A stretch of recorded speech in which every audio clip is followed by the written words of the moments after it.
Board members, we're ready to begin, I believe. Yeah, I think that's everyone that's going to be here. I want to welcome everyone to our Utah Schools for the Deaf and Blind board meeting today. I want to excuse Superintendent Joe Coleman, who's out of town. We want to welcome Carolyn Lassiter, right? Did I say it right? Who's the associate superintendent, will be talking today, and other representatives of USDB. So the first item on our agenda is a motion to approve the consent calendar, which is just limited to the minutes. So I'm seeking a motion.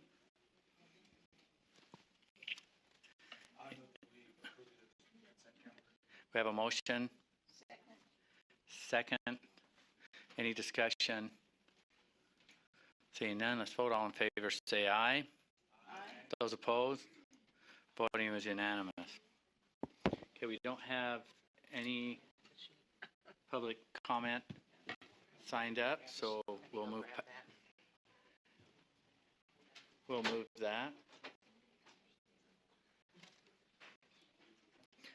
We'll move to item 3. Letty, you're going to give the monthly budget report? Okay.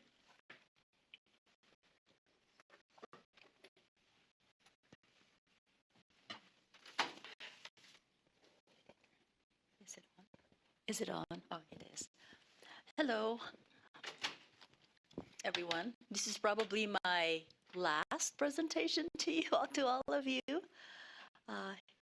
You all know I'm retiring. You are? I am. I have to jump into a different field. Into a new adventure. That's really what this is all about, a new adventure. I have a farm in the Philippines where it's been going into the verge of bankruptcy that maybe I can pull it out of the gutter. So we'll see. All right.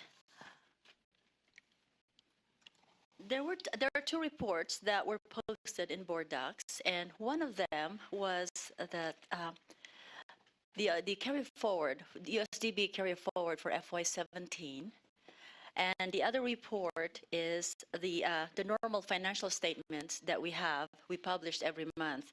So this one is I'll start with financial statements, which is as of October 23rd, 2017. There's not really a lot happening because it's still the beginning of the fiscal year. Do you have any questions on that one, on that report? Any questions on that financial report? And you're right, there isn't a lot of activity. All right. I'm going to watch it closely. Yeah, yes, it's very early in the year. I'm just going to do a quick summation on our carry forward. As of the close of FY17, we have a carry forward or a non-lapsing balance of $2,558,600. I'm rounding it a little. And the way USDB is doing it, as you all know, once we ascertain how much money we have as a non-lapsing for the year, we carry that forward and we prioritize it based on the projects that we have that we can't fund otherwise. And on that report, we have that list. And also in that report, we included, there's a few items on the carry forward that are recurring. And one example of that is the personal contingency fund, and the other one would be professional development. So we tried to put in information for you from prior year, but most of these projects are being prioritized are new projects. And if I can go through on the report, the very first part of it, those projects like the Springville professional development, that's another recurring there, gymnasium in the AV system. The first part of the report are the ones that must do. meaning we have committed to those expense projects already. So of the ones that's already been committed that we're using the carry forward money, the total of those is 1.3 million. And then the newer projects are totaling 910,500. And those are the projects. Unless you have any questions on each one of those projects, I can answer some questions. There's one, however, that I would like to point out just to beat to the punch. You might be wondering why on that first grouping we have OEC artwork of 25,000 for the authorized amount, but the prior year we spent 149,000, and you might wonder, artwork for 149,000. That artwork really only refers to the 25,000 for this year, and these are artwork for OEC. The 149,000 has nothing to do with artwork. They are mainly when OEC got finished and ownership was transferred to USDB, there were a lot of unfinished section of the building that was not part of the contract. And to cite a few, cabinets in the teacher's workroom. It was just a vacant room that wasn't part of the design, and so we have to purchase those cabinets, and we need to purchase window shades for the blind school and the deaf school, and we ordered it needed a special type of blinds so that it will remove. How do you call those? Glare, yeah, glare to the classrooms. And another thing also in the gym, in the OEC gym, when it was finished, we just noticed that the blind kids, especially when they do athletics there, they might hit those concrete walls. And there's going to be a lot of injuries on that one. So we purchased pads all around the gym, the OEC gym, just to protect those children who will be there. And even the deaf kids too can be running and then hit the concrete wall, and people could be hurt. And we also, another example on those is the renovation in our Ogden school. The lobby there was so out of date to the point of a little embarrassing for people to go in there. So now it looks really nice. So that's how, that's what that 149,000 is.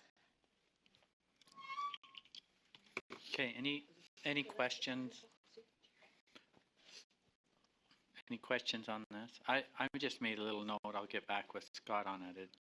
It's better when we have these things to try to get them in the bucket and in the right category, or maybe it is the right category. It's the category chose, but it doesn't explain it very well. But I'm glad you did. So. Okay. Any more questions? Any more notes? Any questions on the carry forward? Seeing none. So right. Please continue. Thank you, and I just would like to say it's been a pleasure working with all of you. You've been an awesome board. So. Okay. Well, thank you, and thank you. Wish you luck. What kind on your farm? I'm just curious. What you're getting into agriculture? What is it that you raise? We were exporting coconut products, coffee. My farm, luckily, is at the foot of a volcano, a dormant volcano. So we have coffee. Coffee thrives on those higher elevation in volcanic soil. And mangoes. I wish I could bring mangoes. It's the best mango in the world. There you go. Well, the mangoes sound really good. I don't know about the coconut. And so it would be nice to see some photos. And what island? I would what love island to is show it? you around. Are you on the main? What island? It's in the smallest, the farthest south, Mindanao. It's in the lowest part. If you see the map, the Philippine map is right here. We're at the bottom. When you can't go any more further south, you face the ocean. But yes, oh, I wish I could bring mangoes. You guys, I don't know if you guys love mangoes, but it's the best. It's the best. Maybe one of these Very days good. I'll just come in here and say, mangoes, anyone? There you go. Well, thank you very much. Thank Thank you you. for your service. Okay, moving on. We have we'll be to number 4, Education Support Services Division Report. So we have candidates. So is this going to be up on the? This is going to be up on the screen, and while she's getting up on the screen, I'd like to just do a quick introduction. Candace George is our Related Services Director. We call it the Employee Support Services. I had a mind glitch right there. Employee Support Services. Candace came to us from Davis School District. She's only been here since February. I'm sure on most days it seems like a lot longer than that, but she's done an excellent job and we're thrilled to have her. So she covers all the related services area, including specialized instruction for orientation mobility, is very specific for the blind.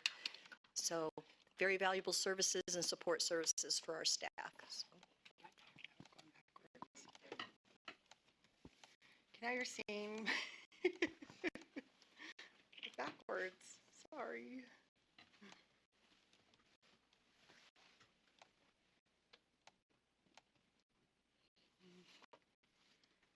It's not going back to the beginning. That's not my first page. Go back to your. I know it's not going to the home. Is it frozen? Just use that arrow. There you go.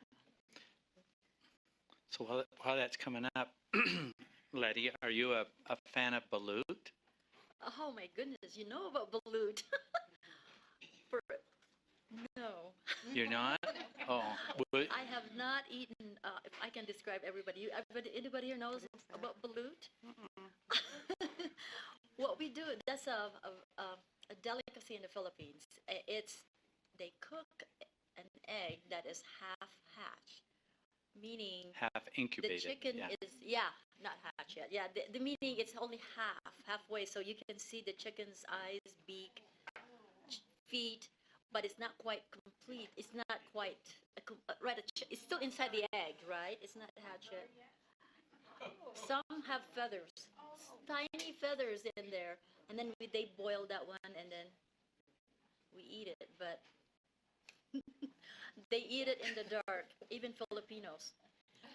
Balut is being sold at night, and they eat it in the dark. They put a little salt in it, and they crack the shell open, and they eat it in the dark, so you can't really see. All you can hear is just crunching of the bones. Okay. Now, I wasn't going to go that. Mine wasn't quite that far along, but mangoes are. You finish off with a mango and everything's fine. It is a delicacy. It is a famous. What's that? Have you eaten balut? In the United States, my son went over there on an LDS mission to Quezon City, so I've learned to eat the right kind of rice, the good rice, and. Did you like the balut? Oh yeah. Good protein. It is not what you think. It is visually, but not. It is a delicacy. Okay, educational support services. So I'm Candace George, as Carolyn already stated, and educational support services is commonly known as related services. As you know, our children are special education, and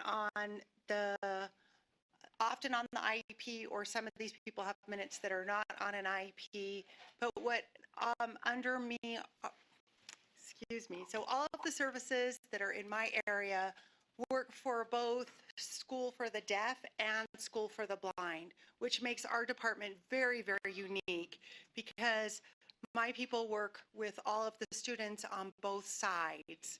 And then it makes my job unique because I report to both Carolyn and Michelle, so the School for the Deaf and the Blind, which is awesome. I love that. So these are the 11 areas that are under me, as you can see: transportation, audiology, speech language pathology, nursing, occupational therapy, physical therapy, adaptive physical education, orientation and mobility, psychology, school counseling, and social work.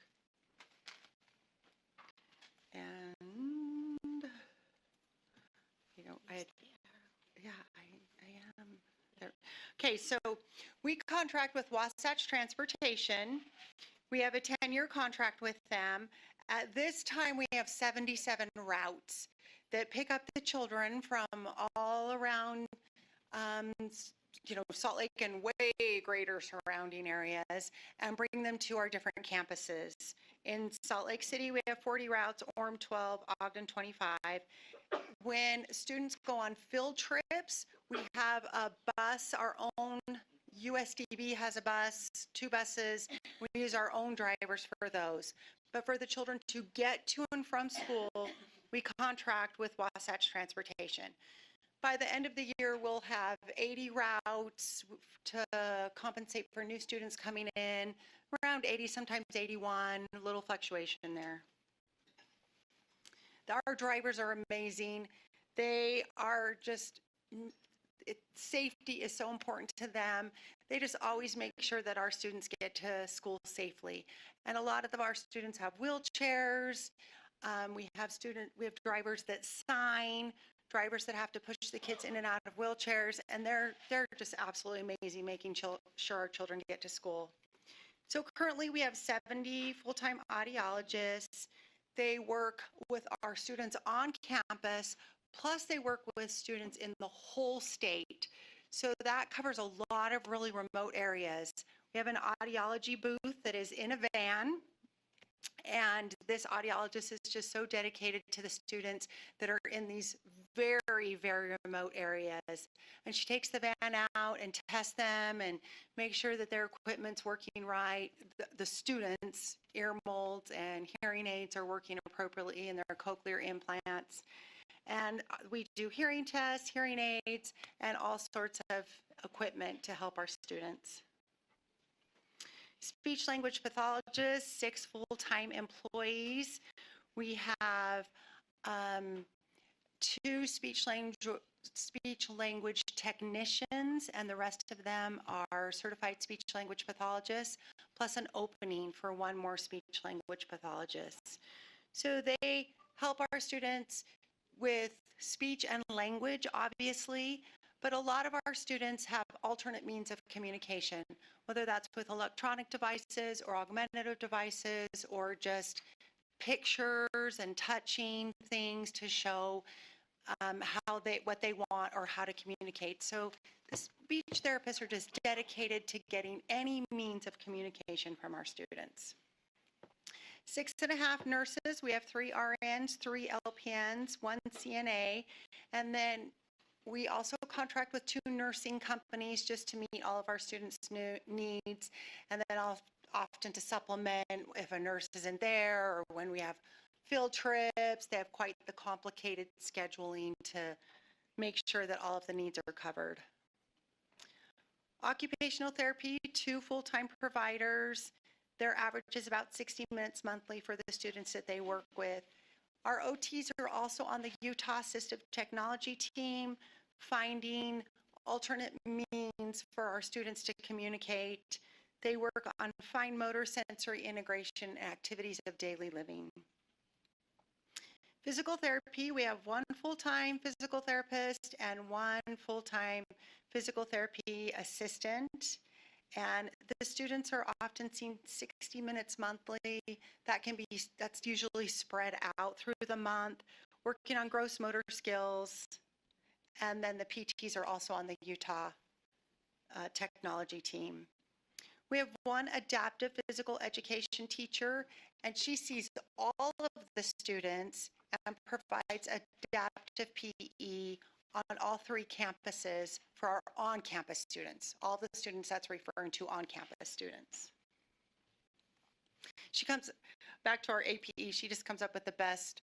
So fun to watch her. Just these great, fun activities, groups of kids doing all these lots of great things with them. Orientation and mobility. We have 11 full-time employees, currently 1 open position. Our orientation and mobility specialists work with travel to help the students get around in their environment. That's what I'm referring to as traveling.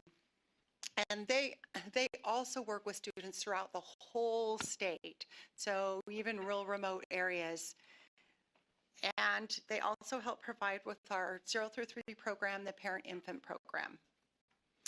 We have 4 full-time psychologists.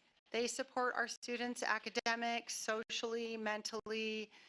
A social worker who helps the students and families find social and emotional support. Sometimes that's finding resources in the environment or resources in the community, I should say, to help with the families. 2 full-time school counselors help with academic achievement, personal, social, and career development. They do group counseling, individual counseling, and then our whole psychology group, all of them are involved in working on social skills. They go into the classroom and teach social skills twice a month to our students.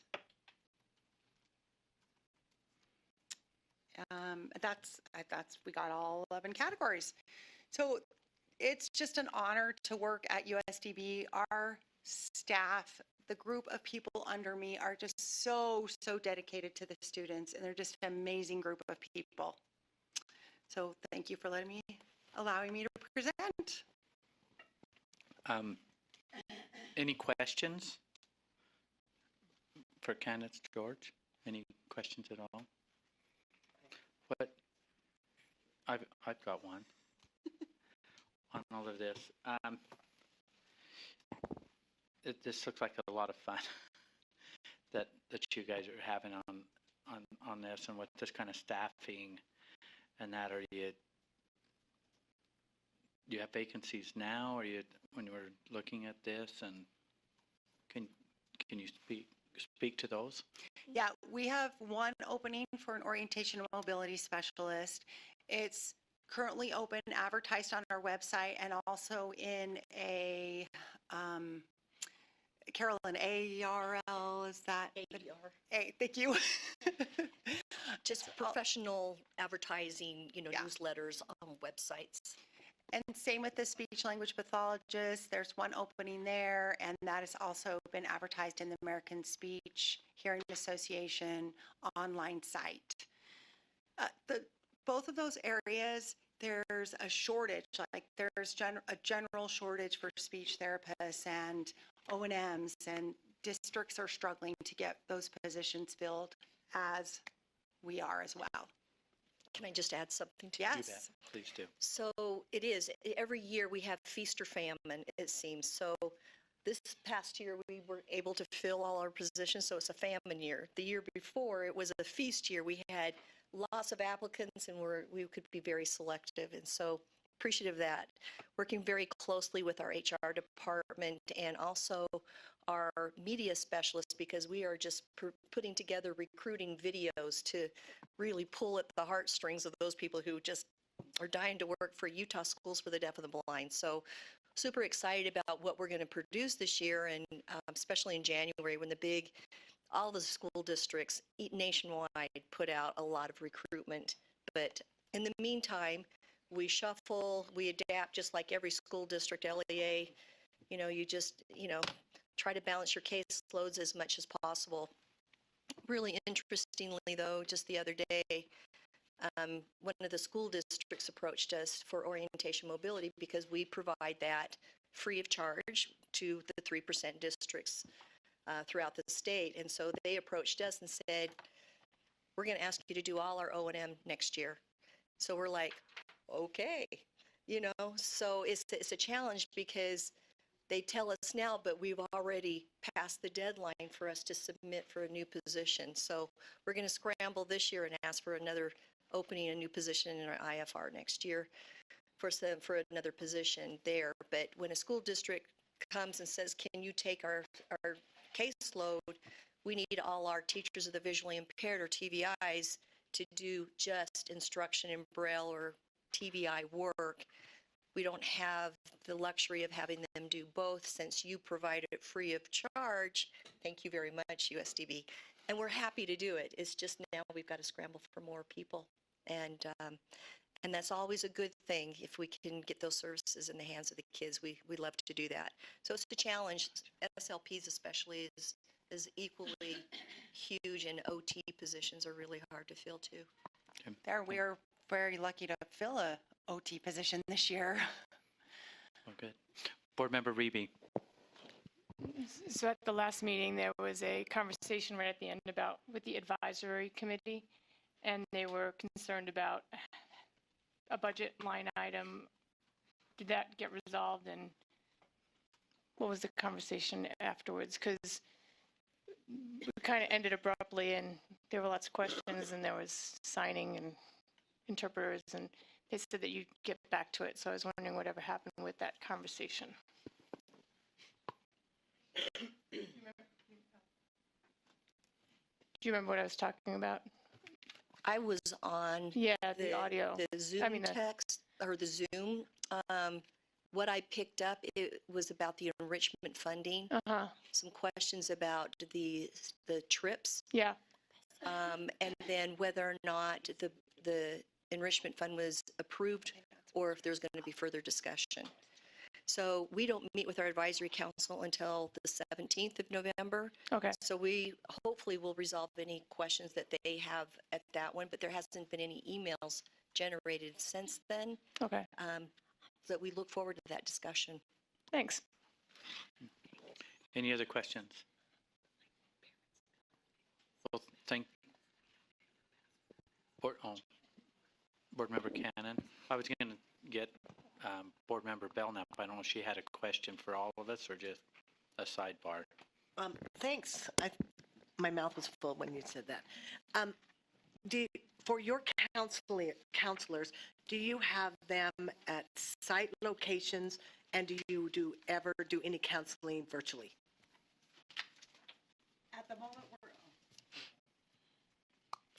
At the moment, they're not doing virtual counseling. And they are at site locations within our 3 campuses. They're not covering the whole state. They're covering our 3 campuses. So they have a schedule like where, on Tuesday, they're a certain school. So, follow up, Chair? Thank you. If the students are in San Juan and they need a counselor, do you help provide one for them in their traditional school district, or how will they get some special counseling? They would follow up on the counseling within their own school or school district. All right, thank you. Board Member Cannon. My question has to deal with level of service for your children. So you've just given us some little clues here. For example, your occupational therapy is approximately 60 minutes monthly, physical therapy 60 minutes monthly, speech pathology an hour and a half a month.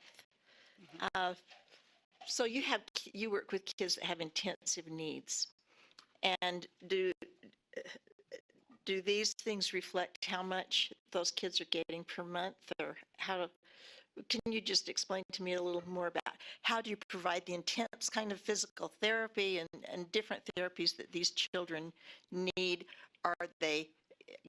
Is what they're getting adequate for their needs? That's a great question. And it's really based on student needs. For example, there may be a student that needs a lot more intensive physical therapy, and so they would get more physical therapy. The minutes would be greater on their IEP than a student that isn't working on the same type of goals. And that comes up just based on the IEP team making decisions. And our therapists also work closely with paraprofessionals and aides in the classroom. They do a lot of that also, in addition to the individual and one-on-one therapy. And the minutes are strictly based on student needs. You have a follow-up?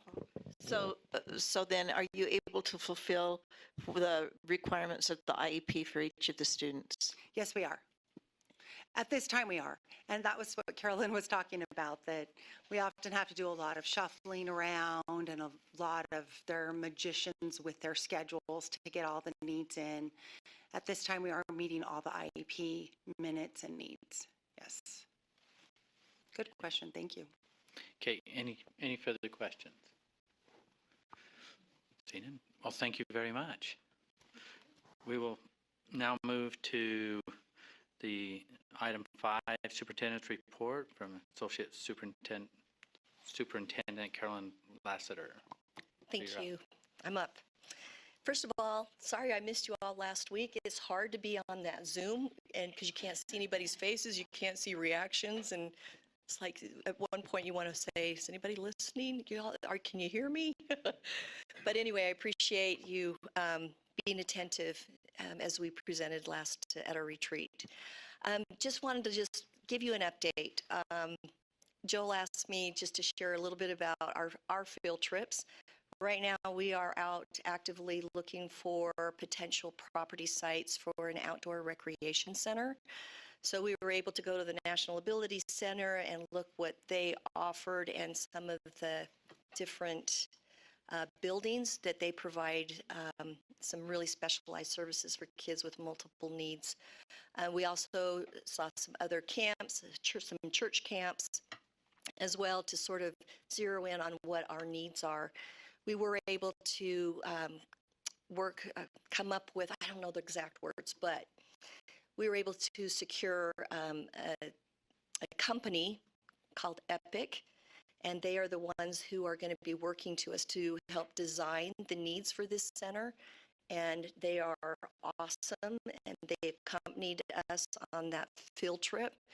And as they were taking these notes along the way of what we were looking for to meet the needs of our kids, our families, and it'll be small in scale, of course, it'll be nothing as grand as the National Ability Center, but it did give us some ideas of how they provide services for kids with either multiple needs or kids who are only deaf, kids who are maybe only blind. And so we're well on our way to sort of putting together an idea of what we want to provide there. Just a quick follow-up too to Kathleen, thank you, to your question too. We understood from our last meeting that the enrichment funds were approved. We are moving forward with many of those activities and programs and services that are offered and suggested at that meeting as well. Any outliers that still need questions answered, we're happy to do that with our council. We forge a great relationship with them. I think that there was some misunderstanding that there would be more discussion at that meeting, but we're hoping that through further discussion that everyone will be happy and that they can see the programs for what they're worth. Other than that, I don't have anything else to report, and I know you're not going to be sad about that. So, but is there any questions that you might have that I can answer? Any questions from board members? Okay, seeing none, we'll move on. We have under 5.1, was you going to talk about that, or was we? Well, I just knew it was on the agenda too. It was an update. So is this, were you going to give that update, or is it just coming in the form of? No, Holly Murdoch is here. She's the director okay. of our USIMAC. All right, Instructional Holly, I Material didn't Center. see a name or anything on this, so feel free. No worries. Thank you for giving me just a couple minutes to give you an update on 2 of the IFRs that we have submitted for the USIMAC program. So the handout you have, just to save some time, it is an overview of the start of the program, the USIMAC program, to date and where we're at, everything that's kind of transpired.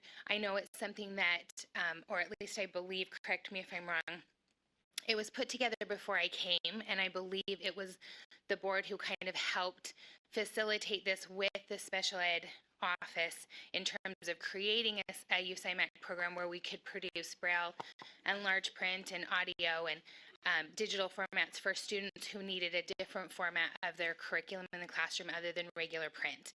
And so the program was created with not a lot of knowledge as far as the direction that we would go, what it would cost to run it, that type of thing. So the first page, it just talks about we started out in 2009, and then I came on in 2010 with the 490,000. We originally, the LEAs were paying 75% of the cost, and USIMAC was paying 25% of the cost, which is why a smaller amount was requested initially than what the program would need to be sustainable. In 2012, we realized that wasn't working very well, and so Glenna Gallo and I sat down with Superintendent Noyce and a few other key members, and we created a new plan with the opt-in plan.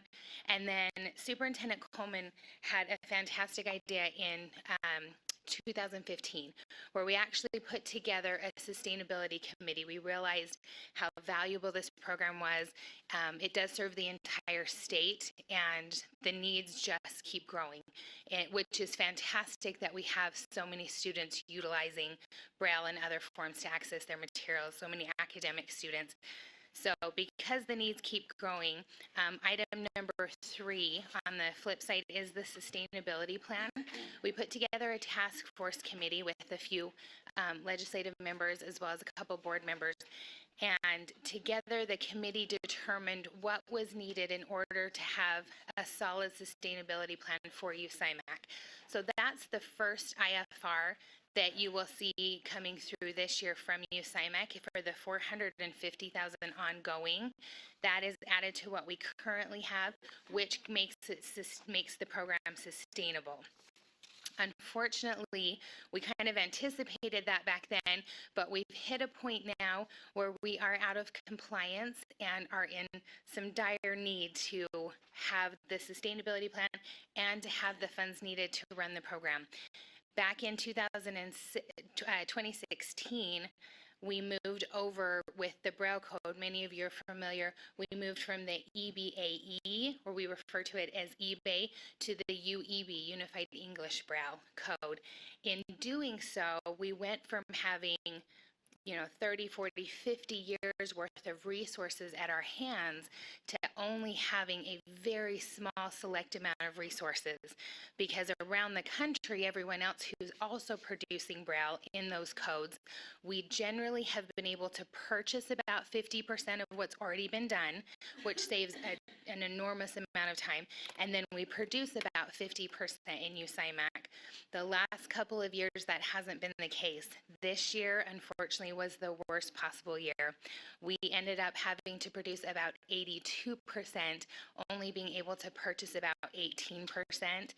And what we were able to purchase was novels and literary books that are very simple for us to make, versus what we were able to have, what we had to produce then was the science books, the math books. I'm very excited. We have so many students in high school who are utilizing some of these upper level courses. It is so fantastic to see them succeed. And on the flip side, it takes even longer to produce, because we've got to make sure they have the graphics and everything that they need so they can actually read that material and have the same access as their sighted peers. So the law states that they have them the same time as their sighted peers. Just to let you know, because because of the way that it has changed, and because of the limited staff that I do have, we still have orders that were received in April and the beginning of May that we are still working on to try and get them to the students. We have a syllabus, and we are trying to go as fast as we can to stay ahead of the student.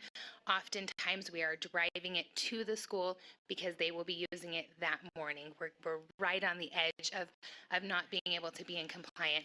So the second IFR, in talking with the American Printing House for the Blind, APH, they have said that we will probably see about 3 to 5 years before we see it start to even out. We were one of the first states to move and be in compliant, even though everyone's supposed to be moved to UEB at this point. So the second IFR is for 3 consecutive years of the $500,000 to increase staff significantly to be able to combat with us having to produce so much extra materials and make sure that we're in compliance.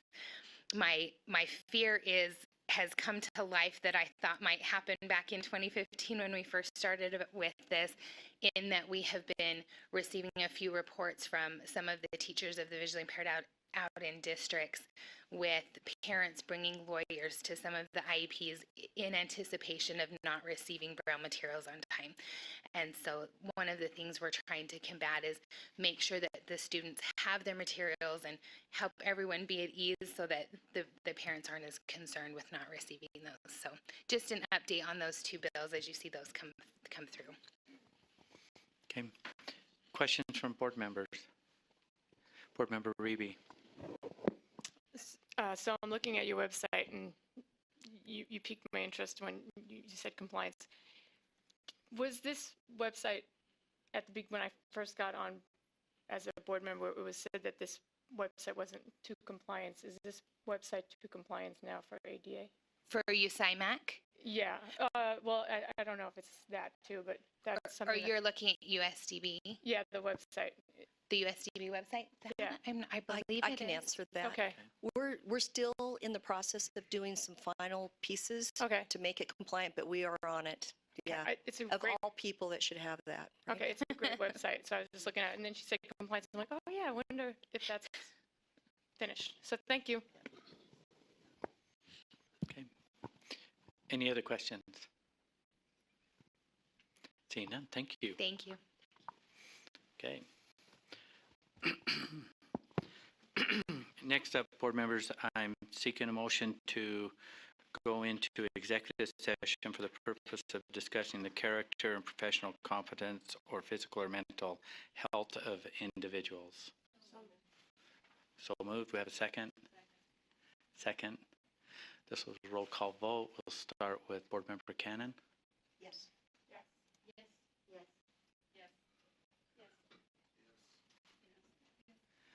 Yes, we're going into executive session. We want to dismiss everyone from USDB except we'll have HR and Michelle will be on the phone. Michelle will be coming on the phone, so not over this phone, but over another phone.